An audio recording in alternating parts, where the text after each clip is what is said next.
Louvamos a Deus pela vida de cada pessoa que está aqui hoje, de Passo Fundo, de Getúlio, do Paraguai. Que Deus abençoe cada um de nós neste momento ao meditar na palavra dele. Posso ouvir um amém? Amém. Amados, abra sua Bíblia no Evangelho de Lucas, no capítulo 5, versos 27 a 32.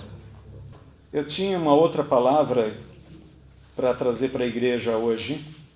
Durante essa semana a gente vai orando, a gente vai buscando a Deus e em todo momento Deus não me dava paz, nem para trazer uma palavra, nem para trazer outra, e hoje de tarde então estava orando, pedindo a Deus uma palavra, e eu creio que foi direção de Deus de fato, porque eu não tive paz até que cheguei nesse texto aqui de Lucas, capítulo 5, versos 27 a 32. E nós queremos pensar nesse texto debaixo do tema chamados para seguir. Quando a gente olha para pessoas que foram chamadas por Deus para segui-lo e para fazer a vontade dele, nós vemos vários exemplos. Isaías é um dos exemplos que nós falamos domingo passado. Mas o apóstolo Paulo também teve um encontro real com o Senhor Jesus no caminho de Damasco. O apóstolo Paulo tinha suas motivações, ele tinha suas razões para perseguir a igreja florescente, que era conhecida como o caminho, os do caminho. E nesse encontro com o Senhor Jesus, o próprio Senhor Jesus aparece para ele e ele diz para Paulo, Paulo, é uma coisa dura você recalcitrar contra os aguilhões, você tentar lutar contra a minha autoridade, contra a minha vontade. Quanto mais nós lutamos contra a vontade de Deus, mais nós sofremos. E esse texto fala também de chamado. O tempo todo aqui a gente cantou, louvor, foi ministrado aqui sobre esse ouvir a voz de Deus e seguir a voz de Deus, seguir a direção de Deus. Nós temos tantas vozes à nossa volta que hoje nós precisamos de fato entrar no nosso secreto para desligar tudo, até o WhatsApp. Deixa o celular para o lado de fora do quarto, não leva ele junto, não sofra a tentação de levar o seu celular para o seu quarto, porque eles vão te achar ali. Alguns anos atrás a gente já brincava entre os pastores, você trouxe o seu onipresente? Era o celular, e não tinha o WhatsApp. Porque onde quer que você tivesse, que tivesse torre, as pessoas te achavam. E então às vezes a gente fazia reunião de pastores para a gente ter um momento de oração, e um momento em que estivéssemos somente nós ali, em comunhão com Deus, com a palavra de Deus, daí a gente falava, olha, desliga teu onipresente, porque Deus não vai falar através do seu celular, então desliga seu celular, coloca em modo avião, deixa depois você ver os recados. Então nós precisamos de fato desligar nossos ouvidos, nós precisamos aprender a ouvir a voz de Deus, e Deus fala, gente, nosso Deus não é um ídolo. Nosso Deus é um Deus que fala. Ele fala especialmente pela palavra, mas ele fala pessoalmente também. Ele revela, e essa é a promessa do profeta Joel, que ele se revelaria por meio de sonhos, por meio de visões. E hoje eu vejo que nós, como igreja, nós estamos mais crendo na incredulidade do que na palavra de Deus e no Espírito Santo de Deus que revelou a toda a palavra de Deus. Hoje nós duvidamos de tudo. Porque nós fomos marcados por muitas coisas que foram exageradas ou pessoas que nós não demos crédito. E pelo fato de não darmos crédito por causa do comportamento, talvez, dessas pessoas, nós começamos a também nos colocar na posição de juízes contra aqueles que falavam. Então, de repente, a gente se depara com esse texto que diz, verso 27 de Lucas 5, depois disso, ele saiu e vendo um publicano chamado Levi, sentado na coletoria, disse-lhe, segue-me. Ele, deixando tudo, levantou-se e o seguiu. E Levi ofereceu-lhe um rico banquete em sua casa, e estavam com eles à mesa um grande número de publicanos e outras pessoas. Os fariseus e os seus escribas criticavam os discípulos, perguntando: por que comeis e bebeis com publicanos e pecadores? Jesus lhes respondeu: os sãos não precisam de médico, mas sim os doentes. Eu não vim chamar justos, e sim pecadores ao arrependimento. Vamos orar? Querido Pai, nós te agradecemos por essa palavra, por tudo que nós já ouvimos até aqui. Tributamos a Ti, Senhor, louvor, glória, honra, porque o Senhor não olhou para a nossa qualidade, o Senhor não olhou para a nossa performance, não foi algo praticado por nós, um ato de justiça que nós tenhamos praticado, mas o Senhor olhou para nós com misericórdia e graça. O Senhor nos mandou o seu único Filho para nos resgatar dos nossos pecados e nos transportar para o reino do Teu Filho amado. Fala nosso coração agora também, Senhor. Usa por Tua graça e misericórdia esse texto e esse exemplo do que aconteceu na vida de Jesus para que possamos também tirar lições preciosas para a nossa vida. E na semelhança de Isaías possamos dizer: eis-me aqui. Na semelhança de Levi possamos dizer: eis-me aqui, Senhor, eu vou contigo. O Senhor está me chamando, eu vou contigo. Que possamos viver dessa forma, valorizando aquilo que de fato tem valor. Em nome de Jesus, Teu Filho, nosso Senhor. Amém? Amém. Chamados para seguir. Deus nos chama. E a Bíblia nos mostra neste texto que tem dois grupos. Jesus diz que o médico é para os doentes. Mas quando a gente olha para a palavra de Deus, Romanos 3, 23, fala que todos pecaram e estão destituídos da glória de Deus. Mas a grande questão não é essa. A grande questão é que aqueles homens que se consideravam perfeitos e sem pecado, eles não aceitaram Cristo. Vocês já ouviram falar em Mateus? É o mesmo Levi. Levi era o nome hebreu e Mateus era o nome grego. Mateus capítulo 13, Jesus fala no versículo 14 e 15 que ele estava falando de uma forma para eles ouvir e não entender, ver e não perceber, para que eles não fossem curados por ele. Aonde eles precisavam de cura, eles não eram cegos.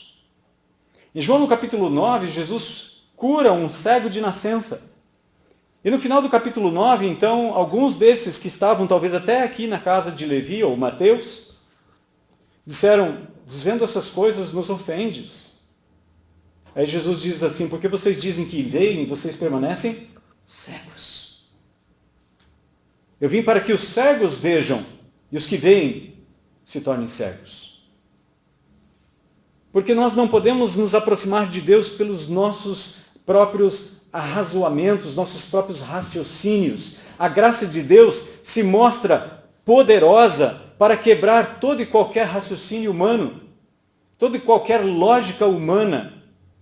A graça de Deus não pode ser explicada com palavras, ela precisa ser crida. A nossa alma é dirigida pela razão, nós falamos isso hoje de manhã, mas nosso espírito ele é dirigido por fé.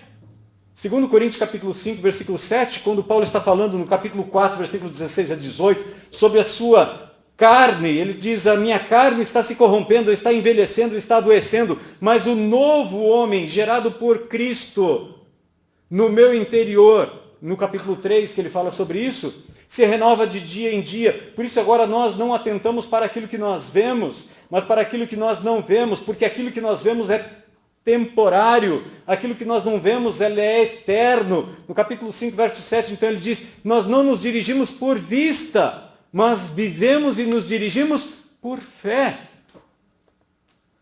Quando Paulo fala em Romanos, no capítulo 1, no versículo 16, ele diz: eu não me envergonho do Evangelho, porque é o poder de Deus.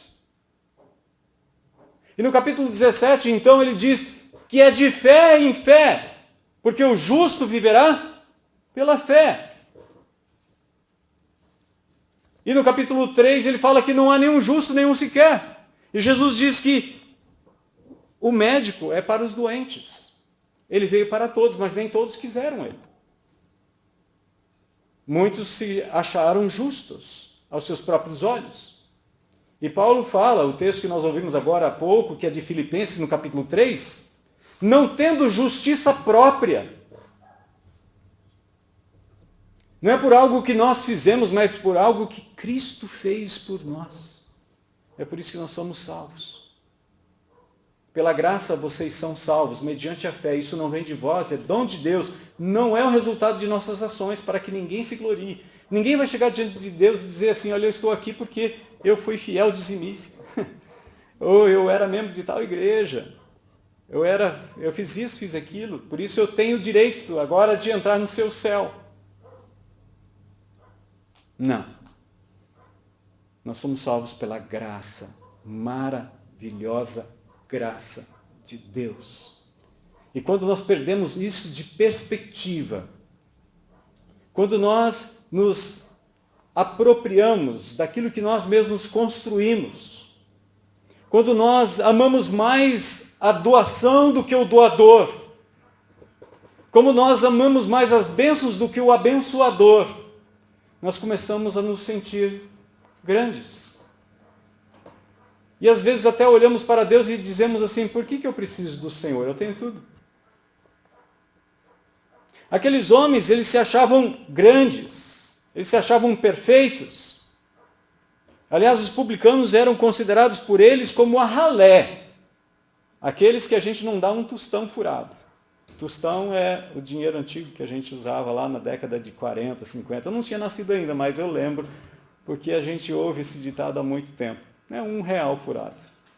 Vamos atualizar a questão monetária. Quem não segue a Jesus? Aquele que carrega a sua própria religiosidade. A religiosidade, ela toma conta do coração humano. A religiosidade, ela leva o ser humano a julgar o seu próximo. A religiosidade leva as pessoas a se considerarem melhores. Não é sem motivo que pessoas armam bombas em volta do seu corpo em nome da religião e cerceiam vidas, destroem. A religiosidade é perigosa. Jesus não veio estabelecer uma religião aqui. Se ele tivesse vindo estabelecer uma religião, ele veio tarde, porque já tinha milhares de religiões nessa terra. Jesus veio estabelecer um reino, com uma legislação, com leis, princípios, com testamentos que ele nos legou. Quem não segue o Senhor Jesus? Aquele que age com atitude julgadora. Ele já se acha bom. Ele se acha perfeito. A Bíblia está repleta e Lucas nos dá vários cenários, talvez diferentes dos outros evangelistas, Mateus e Marcos. Lucas ressalta muito as crianças, as mulheres e os estrangeiros. E Lucas fala no capítulo 15, quando algo semelhante do que aconteceu no capítulo 5 estava acontecendo. O capítulo 15 de Lucas, verso 1 e 2, fala que Jesus recebia publicanos e pecadores e comia com eles. E de repente eles começam a criticar de novo. Parece assim que só mudou o cenário. Os criticadores continuaram criticando. É mais ou menos como nós vimos em Isaías, no capítulo 21, quando lemos domingo passado. A mensagem que Isaías recebeu. Ele diz, fiquei muito angustiado, tive dores como dores da mulher no parto. Estou tão atribulado que não consigo ouvir, e tão pasmo que não consigo ver. No versículo 2, então, ele fala algo chocante. Isaías 21:2 diz: eu tive uma terrível visão. O traidor continua traindo, o destruidor ainda destruindo. Parece as palavras do Senhor Jesus em Apocalipse capítulo 22. Parece que Jesus sabia disso. E ele diz no capítulo 22 de Apocalipse: quem é injusto, continue na injustiça. Quem é impuro, continue na impureza. Quem é justo, continue a praticar a justiça. E quem é santo, continue a santificar-se. Aqueles homens rejeitaram o médico que poderia curar a sua alma. E Jesus é categórico, ele diz que o médico foi mandado para os doentes. Mas nem todos percebem a sua doença. Se você olhar em Hebreus, no capítulo 3, o versículo 7 até o verso 11 nos diz assim: assim como diz o Espírito Santo, hoje se ouvires a sua voz, não endureçais o coração, como na rebelião no dia da provação no deserto, onde vossos pais me tentaram, pondo-me à prova, ainda que durante 40 anos tenham visto as minhas obras. Por isso, me indignei contra essa geração e disse: eles sempre erram no coração. Eles sempre erram no coração. Não chegaram a conhecer os meus caminhos. Assim jurei na minha ira: não entrarão no meu descanso. E o capítulo 4, então, de Hebreus fala que resta um descanso para aqueles que são do Senhor. E não é entrar na terra de Israel. No capítulo 4 ele diz que se fosse esse descanso, que Josué no capítulo 1, ele repete 2 vezes: olha, assim vocês receberam descanso. O autor aos Hebreus ele diz: não é esse tipo de descanso. Quando eles chegaram na terra prometida e eles conquistaram a terra. Não é esse descanso. Porque se Josué tivesse dado descanso, posteriormente, através de Davi, não falaria de um outro dia. Esse dia que o Espírito Santo falou através da boca de Davi: hoje, se ouvires a sua voz, não endureçais o vosso coração. A diferença entre esse grupo que estava junto com Levi, na casa de Levi, é que eles não endureceram o coração. Eles reconheceram a sua pecaminosidade. Ao passo que os outros se julgaram perfeitos e santos, puros e capazes de agradar a Deus. E desprezaram o Rei da Glória.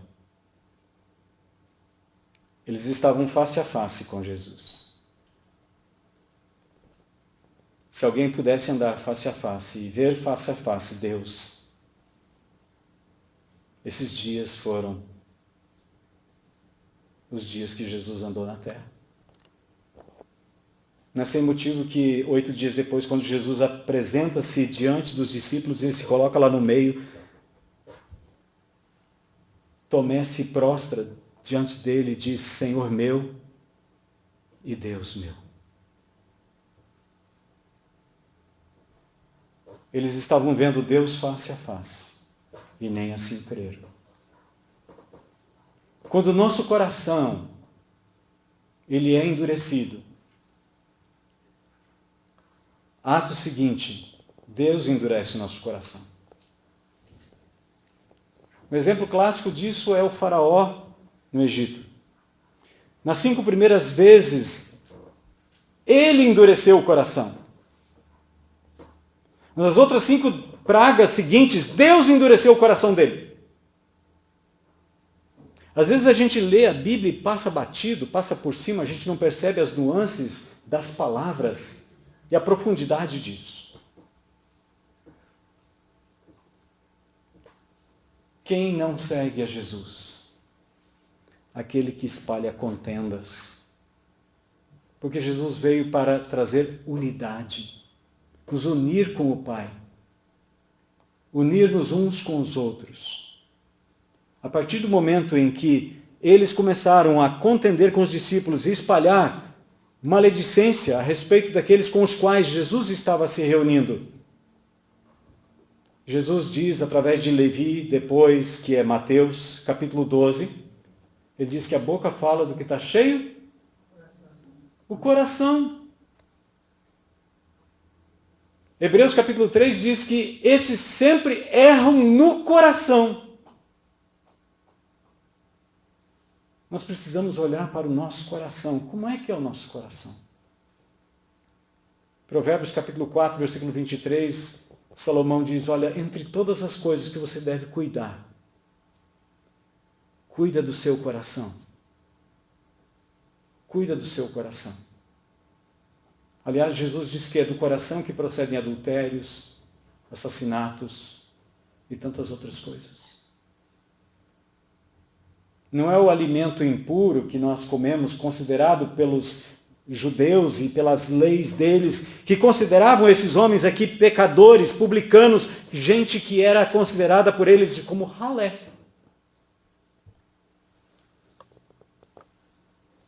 Estrangeiros.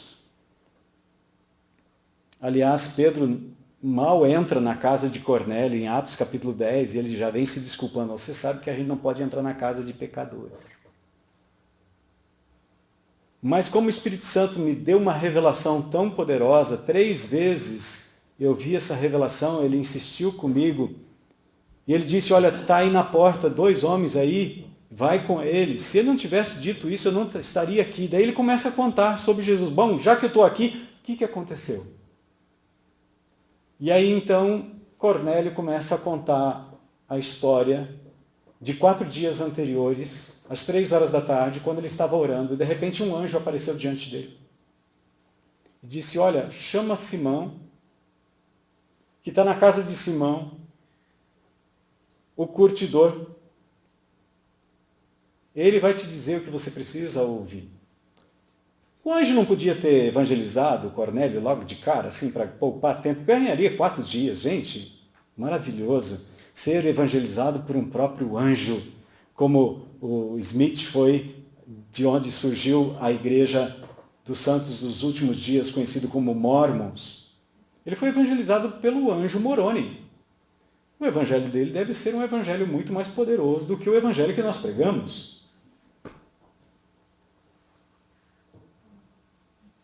Mas aquele anjo, aliás, Pedro diz no capítulo 1 que os anjos anelam perscrutar essas coisas que foi revelado para nós. Esse privilégio de falar do amor de Jesus para os semelhantes não pertence aos anjos. Você já percebeu que honra que nós temos de ser porta-vozes, embaixadores em nome de Deus? Ele não veio estabelecer uma religião nesta terra, ele veio estabelecer um reino. E nesse reino tem embaixadores e embaixatrizes. Ele é rei e ele nos constituiu um reino de sacerdotes. Reis e rainhas. Então olha para a pessoa do seu lado assim. Olha, rainha. Diga para ela. Diga para ele, rei. E aí? Príncipe, princesa. Não é isso que a Bíblia diz que nós somos? Nós precisamos assumir a nossa identidade em Cristo, gente. Às vezes a gente anda tão cabisbaixo, a gente pensa que Deus não ama a gente, Ele se esqueceu da gente. E a gente entra numa mornidão espiritual, e a gente pensa, Deus não gosta de mim. Deus não apareceu para mim ainda. Ele não mandou nenhum anjo. Elias estava desse jeito. Elias estava tão atribulado na sua alma, 3 anos e meio, orando e jejuando. Aí, de repente, ele pensa assim, não, Jezabel agora vai ver o poder do nosso Deus. Porque todo Israel percebeu o poder do nosso Deus. E aí eles disseram, só o Senhor é Deus. Aí fundaram a denominação Só o Senhor é Deus, por causa disso também. Desculpa, fecha parênteses. Hashtag, só piadinha. E aí ele diz para Acabe, volta, vai ligeirinho com a tua carroça, porque o negócio é o seguinte, vai chover e vai chover pencas. Vai chover muito. 3 anos e meio, sem chuva, sem orvalho, O pó devia estar já... O grilo pulando já levantava pó. As formigas tinham que fazer plantão. Umas tinham que ir por um lado, outras por outro, porque não dava para enxergar o caminho por onde a outra passava, porque já de tanta seca que havia. Aí Deus olha para a terra e diz assim, eu estou com pena desse povo, e eu tenho misericórdia desse povo. Elias vai lá e fala para Acabe que eu vou mandar chuva. E Elias começa a orar. Na 7ª vez que ele se prostra em oração, o moço que era discípulo de Elias, discípulo de profeta, ele disse, olha, lá no horizonte tem uma nuvem do tamanho da mão de um homem. Isso é suficiente. Às vezes a gente pensa que Deus precisa de um arsenal de nuvens para fazer chover. Trovoadas, como anteontem, aquele temporal que varreu a nossa região aqui. Não, Deus usa uma nuvem do tamanho da mão de um homem. Claro que no horizonte ela era pequena, mas é suficiente. Deus levanta um homem. E através deste homem, Deus pode levar uma nação aos pés dele. Está escrito numa lápide de um bispo, não me lembro agora o nome da criatura, mas um bispo inglês. E na lápide dele ele mandou escrever algo que chama atenção. Ele diz o seguinte, que quando ele era jovem ele queria mudar o mundo. Aí depois de muito trabalhar, muito se esforçar, muito estudar, fazer doutorado e tudo mais, ele percebeu que o mundo era muito grande para mudar. Aí já mais maduro ele percebeu que talvez ele pudesse mudar o país dele. Ele entrou na política, ele se candidatou, e aí foi muitos anos tentando mudar o país dele, e ele viu que o país dele era muito grande para ele mudar. Depois, no final da vida, já aposentado, ele disse para si, eu vou mudar minha comunidade. E aí ele viu que a comunidade já não ouvia mais e que a sua língua já estava ultrapassada, seus pensamentos já estavam ultrapassados, os jovens não queriam mais ouvi-lo. Aí ele pensou, poxa vida, eu vou tentar mudar minha família. Mas os filhos já estavam casados, eles já tinham filhos, e aí no final da vida ele chegou a uma simples, lógica conclusão, que se ele tivesse começado ao contrário, ele teria talvez alcançado um sucesso. Se ele tivesse mudado ele mesmo, e depois tentado mudar a sua família, ele poderia influenciar a sua comunidade, talvez o seu país e quem sabe ser um exemplo para o mundo. E às vezes a gente troca as bolas, ou bola as trocas. A gente acaba fazendo o inverso do que nós deveríamos fazer. Quem não segue Jesus? Muitos não seguem Jesus, mas gostam de estar perto para criticar. Eu não posso perder a última. Aí sempre tem aqueles de plantão, né, para espalhar a fofoca. Eles acompanham movimentos cristãos para chacota, para sarro, para zombaria. Eles se assemelham àqueles do 3º grupo de Salmo capítulo 1. Quando o salmista diz, bem-aventurado é o homem que não anda no conselho dos ímpios, não se detém no caminho dos pecadores, nem se assenta na roda dos escarnecedores. Esses homens estavam na roda dos escarnecedores. E a gente percebe que a panelinha deles continuou, porque em Lucas capítulo 15 continua a mesma conversa. Em João no capítulo 7, quando alguns soldados são mandados para o templo para prender Jesus, aqueles soldados ouvem Jesus falar e eles voltam sem Jesus, e daí eles perguntam, cadê? Cadê o homem? Aí eles disseram assim, nunca ouvimos alguém falar desse jeito. Eles haviam sido tocados pela presença face a face com Deus. E aí eles disseram, você viu alguém de nós aqui, da nossa nata, se converter e seguir ele? Mas essa ralé, esse povão aí que não entende de nada, está andando atrás dele. Aí de repente Nicodemos levanta a voz e fala assim, porque ele tinha voz dentro do sinédrio, ele fala assim, alguém julga sem conhecer a pessoa. Ah, você é discípulo dele também? E o texto de João nos diz mais que tinha outras pessoas que criam no Senhor Jesus, mas eles não pronunciavam isso publicamente para não serem expulsos das sinagogas. Porque preferiram a glória dos homens à glória de Deus. Será que nós pertencemos a que grupo? Quem o Senhor chama para segui-lo? Gostaria rapidamente só de discorrer sobre 6 princípios. Aquele que aceita o seu convite, incondicional. Teve um momento que Jesus disse, segue-me. O rapaz disse assim, deixa eu cuidar do meu papai, ele já está velhinho, e eu preciso cuidar dele até que ele morra, depois eu te sigo. E aí Jesus disse, deixa aos mortos o sepultar os seus próprios mortos. Quanto a você, venha e me siga. Aceitar o chamado incondicional é não olhar para a família, é não olhar para as leis do país, é estar disposto a pagar o preço. E segundo, aquele que está disposto a mudar de vida.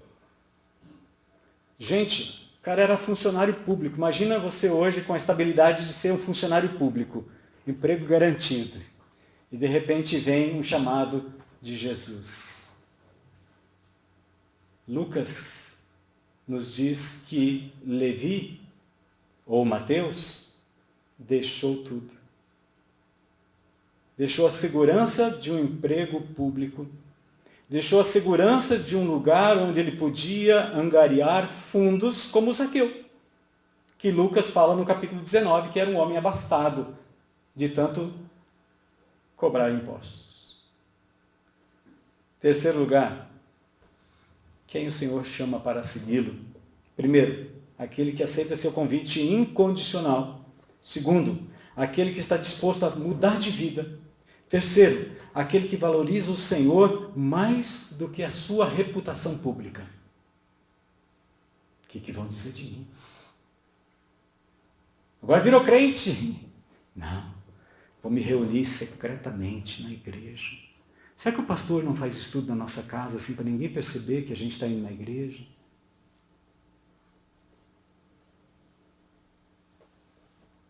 Quarto, aquele que se alegra na presença do Senhor. Como é que nós cultuamos a Deus? Com alegria? Se o fruto do Espírito Santo é alegria, nosso culto devia ser alegre. E às vezes a gente mais se assemelha àquele caso da mulher, que ela se converteu e ela foi na igreja e ela louvava, ela batia palma e os irmãos só olhavam assim, se assustavam, assim, que isso? É quase...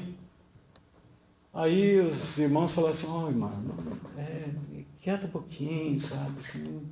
Ela foi para casa triste, daí o vizinho tinha um cavalo, um pangaré bem idoso já. Ela olhou para aquele pangaré, ela falou assim, você seria um bom membro da nossa igreja. Essa cara comprida. Alegria. Aquele povo estava reunido em alegria. Estavam celebrando. Nós celebramos Cristo. Ou a gente só canta, celebrai, Cristo, celebrai. Aí terminou o hino.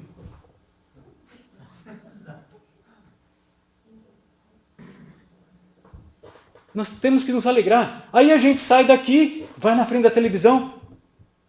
Vai, Timão, vai, Timão. E aí grita o gol lá do cara que está lá em São Paulo, talvez até do outro lado do planeta, que não é planeta, do outro lado da Terra. E celebra, e se alegra, e sai por aí, e pega o carro e sai buzinando na cidade. Ele não está nem aí. De repente, nossos ídolos se tornaram mais importantes que o nosso Deus. Já perceberam? Não sei. Só a título de reflexão. Quinto, aquele que não se envergonha do Senhor na presença dos seus amigos. Tem gente que é crente 007. Ninguém sabe que ele é crente. Né? Aí, assim, a Bíblia no celular, porque Bíblia física, não. Aí, não, pastor, eu tenho aqui várias versões. Eu não sou contra que você tenha a Bíblia no celular, eu tenho no aplicativo, no tablet, na televisão, onde puder, no computador. Aliás, se alguém quiser, eu estou baixando a Bíblia da NVI em áudio, se você quiser, daqui uns dias, quando eu baixar toda ela, eu vou passar para você. Sem você ter que ficar lá, o tempo todo lá, baixando capítulo por capítulo. Amém? Amém. Sexto e último, aquele que conduz outros à presença do Senhor, Jesus. Esse ele está chamando para seguir. Como é que anda a nossa vida? A que grupo nós pertencemos? Aqueles que se reúnem para criticar ou aqueles que se reúnem para celebrar e se alegrar na face do Senhor e conduzir outros ao conhecimento do Senhor da glória? Que Deus tenha misericórdia de nós. Porque às vezes a gente perde muito tempo. Muito tempo. Mas o mesmo Senhor que chamou Levi ou Mateus continua chamando pessoas hoje. Se você ouvir a sua voz, não endureça o seu coração. O povo que morreu no deserto, a Bíblia nos diz que eles sempre erravam no coração. Entre todas as coisas que você deve cuidar, cuida do seu coração. Amarás o Senhor teu Deus de todo o teu coração, de toda a tua alma, com todas as tuas forças e de todo o teu entendimento. E Levi, ou Mateus, acrescenta, ele diz, e outro mandamento semelhante a esse, ama o teu próximo como a ti mesmo. Amém? Vamos nos colocar em pé e vamos orar. Que Deus nos dê graça, como deu graça a Levi, que nós não percamos a oportunidade de levar outros a conhecer a alegria de termos Cristo na nossa vida, de termos tido um encontro com Cristo. O Ministério de Louvor pode vir aqui. Eu não sei se o Espírito Santo te incomodou de alguma forma, mas se você se sentiu incomodado pelo Espírito Santo, saiba que Deus ainda está chamando. Elias, quando foi para aquela caverna, ele ouviu trovões, relâmpagos, terremotos. Mas de repente a Bíblia diz que foi um momento de um cicio. O termo hebraico para esse cicio é silêncio. Silêncio. Jesus diz, entra no teu quarto, fecha a tua porta, fala com teu pai que está em secreto. E teu pai que está em secreto vai te recompensar. Mateus ou Levi, capítulo 6, verso 6, você não vai esquecer. Mateus 6, 6. Faça isso. Busque ouvir a voz de Deus. Eu não estou falando para você parar de ler a Bíblia, pelo contrário, você devia devorar a Bíblia dia e noite. Porque quando você ouvir a voz de Deus, você vai ver que ela nunca vai vir contra a própria revelação de Deus. E é aí que você vai saber e você vai poder discernir uma voz da outra. Se nós não conhecemos a palavra do Espírito Santo, que é a palavra de Deus revelada a nós e dada a nós, se nós não amarmos ela, como é que nós vamos ouvir a voz de Deus? Aproprie-se da palavra de Deus. Oremos ao Senhor. Querido Pai, te agradecemos por essa palavra. Te agradecemos, Senhor, por este exemplo da vida de Levi ou Mateus. E pelo desafio que está diante de nós de buscarmos a Tua face, de buscarmos o Senhor de todo o nosso coração, como o Senhor falou através do profeta Jeremias, buscar-me-eis e me achareis quando me buscardes de todo o coração. Que nós possamos inclinar o nosso coração ao Senhor.